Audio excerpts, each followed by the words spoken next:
Bonjour à tous. Pour comprendre les trous noirs, très simplement et de manière très pratique, je te demanderai de regarder tes pieds, de te mettre debout si possible et de regarder tes pieds. Tu vois bien que tu sens une force quand tu es debout. Tu vois bien que tes pieds, tes jambes s'opposent à... On t'a menti d'ailleurs dans l'instruction nationale à l'école, on t'a dit que c'était la force d'attraction gravitationnelle. Et donc, tes muscles, eux, qui sont des moteurs, d'ailleurs qui sont capables de générer du mouvement, ils génèrent une force, une vraie force cette fois-ci, entre guillemets une vraie force, pour contrebalancer. Mais est-ce que tu as bien pris le temps de comprendre que c'est constant, tu es constamment obligé de produire cet effort. Et si tu es constamment être en train de générer cet effort pour compenser, ça veut dire que la fausse force, ce qu'on appelle l'attraction gravitationnelle, la gravité, ça veut dire qu'elle s'exerce constamment. Et d'ailleurs, je t'affiche à l'écran une représentation d'un jeune homme qui a l'air particulièrement brillant en représentation. Il te représente la force d'attraction gravitationnelle et tu vois que ce sont des flèches avec une accélération constante. C'est ça qui est bizarre. Regarde tes pieds. Tu es constamment en train d'opposer par ta force musculaire, t'opposer à quelque chose qui accélère constamment. Et ça devrait t'attirer, ça devrait attirer ton esprit. Comment ça se fait qu'il y a un truc qui est capable de constamment m'attirer, de constamment accélérer? Et en plus, ce qui est bizarre, c'est que c'est constamment la même accélération. Quand tu es dans une voiture, il n'y a jamais constamment la même accélération. Quel que soit l'objet que tu observes en déplacement sur Terre, il n'y a pas constamment d'accélération. Elle n'est pas constamment la même. Et il faut bien donner quelque chose pour qu'il y ait du mouvement, pour qu'il y ait cette accélération. Dans une voiture, il faut que je brûle du carburant pour générer une combustion interne, générer du mouvement qui va être répercuté, transmis aux roues.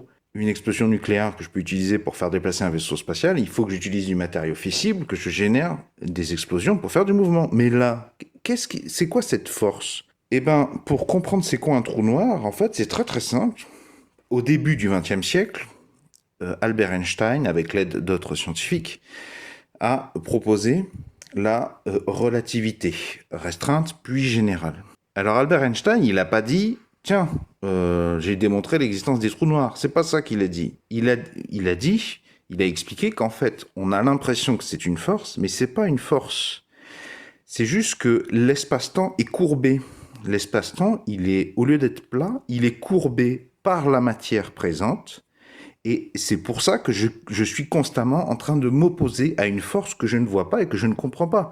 Ce n'est pas une force, c'est simplement que je suis dans un endroit de l'espace où la masse a déformé l'espace-temps. Et il semblerait que dans certains cas, quand l'espace-temps prend une certaine géométrie que peut lui conférer la masse, eh bien, c'est ce qui se produit. Et c'est pour ça qu'on dirait qu'il y a quelque chose qui veut constamment m'accélérer et m'entraîner vers le bas, alors qu'il n'y a pas de moteur. Donc on a ce problème sur Terre, entre guillemets. Tu connais bien ce problème.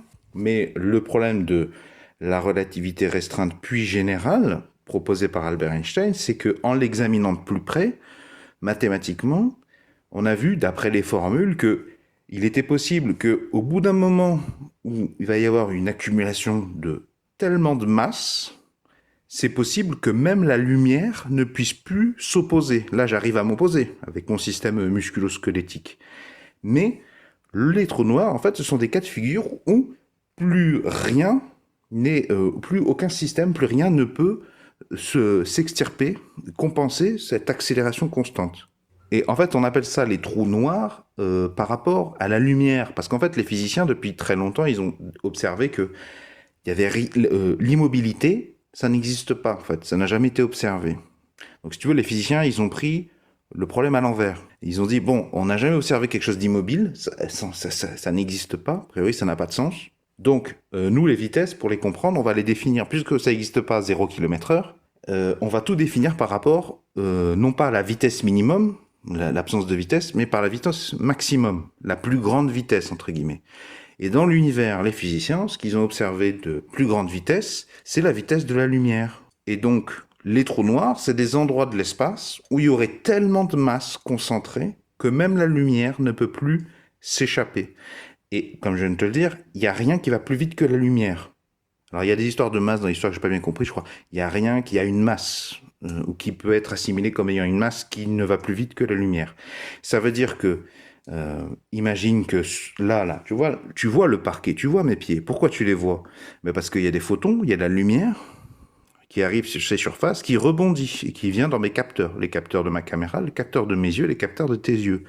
Mais un trou noir, c'est comme si j'allumais un briquet, mais qu'il y a tellement de masse que la lumière ne peut pas arriver à moi. Elle est trop tirée vers le bas.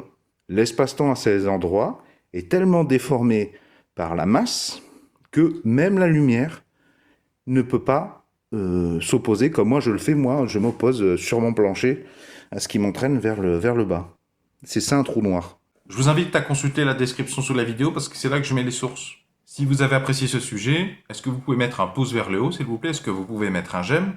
Si vous aimez les sujets scientifiques, je vous invite à vous abonner à la présente chaîne YouTube. Vont s'afficher à l'écran un rond et un rectangle.